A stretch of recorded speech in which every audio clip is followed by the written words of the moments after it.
Welcome to Spooky News from Spooky Ventures for December 15th, 2023. The year is rapidly drawing to a close, so this will be the final Spooky News episode for 2023. I have to say that I've been working toward focusing on the spooky side and tradition of the spooky celebration of Christmas for a while now, but I'm really seeing it catching on. It makes my spooky heart very happy to see that happening. So while you can obviously enjoy the holidays any way you like, and even have some of both, I am hoping for a spooky little Christmas time for all of us. Before I get to the actual news, I need to get the usual announcements out of the way. First, Spooky Ventures, and especially this YouTube channel, is all supposed to be very much interactive, so please interact. You can do that by shopping our Spooky Ventures goodies, including our Put the Spooky Back into Christmas designs, at cafepress.com/spookyventures. You can also do it by sending us a message at keepitspooky@spookyventures.com. If you have spooky news you think we should cover, or you think if there's someone you think I should interview, please just let me know. As to this YouTube channel, you can interact by liking our videos, sharing them, and commenting on them. Of course, you can also interact by subscribing to our channel. I love seeing that subscriber number making its way upward steadily. Next, if you want more information about anything I talk about here, there are two places you can get it.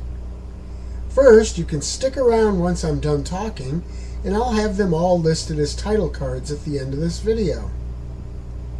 If you don't want to stick through that, though, you can just get them in the details section of the video. Now, with all that out of the way, let's get to the actual news items for this time.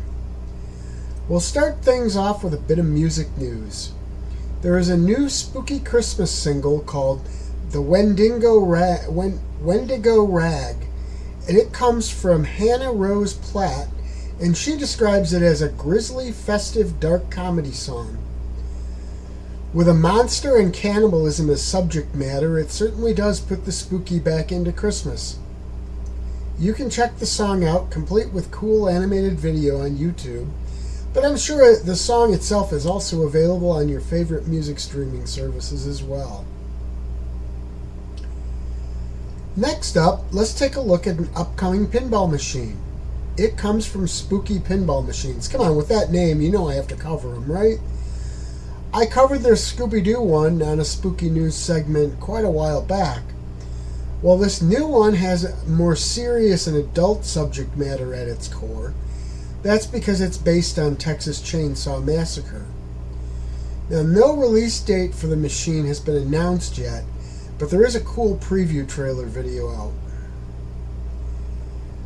Another interesting item coming next year really resonates with me. I've made it very clear on this channel that I'm a huge fan of horror host Svengoolie. Svengoolie is played and written and just about everything else by Rich Koz, and it's the name of the host and the show that airs on MeTV every Saturday night. Well, coming next year, there will be a metal Svengoolie lunchbox released. I've already pre-ordered mine, but there is no specific release date listed yet. They just say first quarter of 2024. While Svengoolie can be considered horror movie related, let's turn to actual horror movie tie-in merchandise. In this case, that movie is Rob Zombie's House of a Thousand Corpses. Nika is going to be releasing 2 action figures based on the film. You'll be able to own 7-inch figures of Captain Spaulding and Otis in March, but they are accepting pre-orders for that one now too.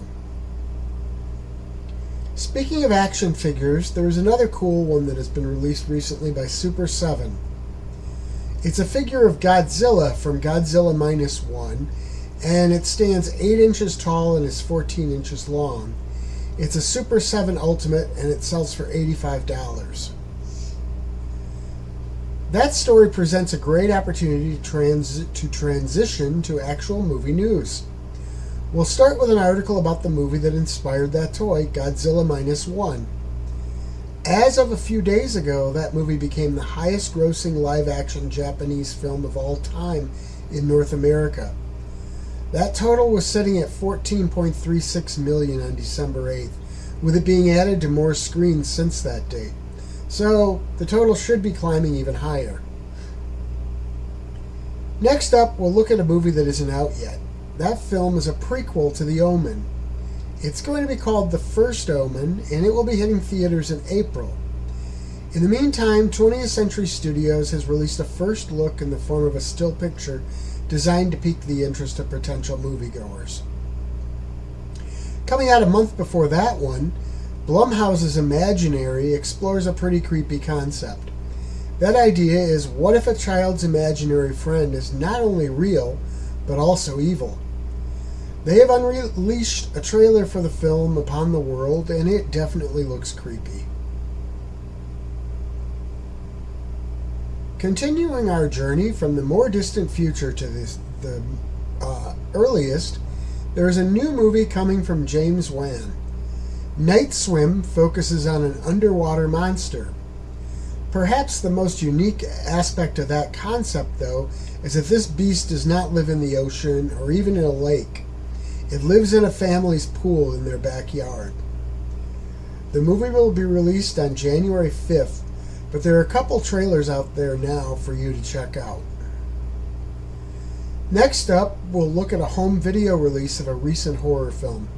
That movie is titled Satanic Hispanics and is an anthology film. It features the work of 5 different Latin directors.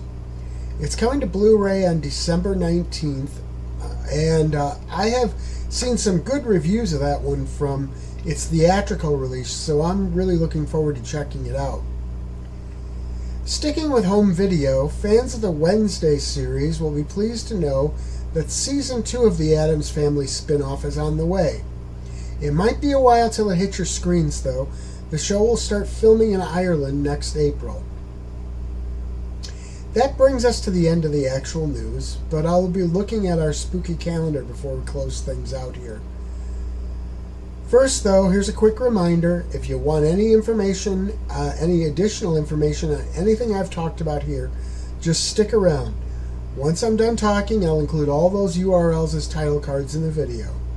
Of course, you can also find them in the details section of this video. So now, on to that calendar.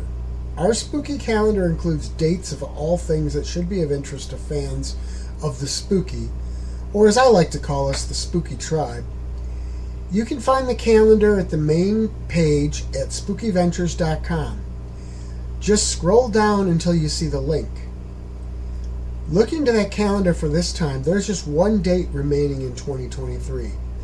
And that is Mr. Twilight Zone, Mr. Night Gallery himself, Rod Serling's birthday, which falls on Christmas Day. So, that's it for this time. Remember to keep at least a little spooky into your Christmas celebrations. Check out some Christmas horror, or as I like to call it, ho-ho horror. And I'll see you all again with another spooky news sometime next month. In the meantime, remember, spooky is a lifestyle, not a season, so always keep it spooky.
Spooky Ventures is the home for spooky content and spooky merchandise on the web.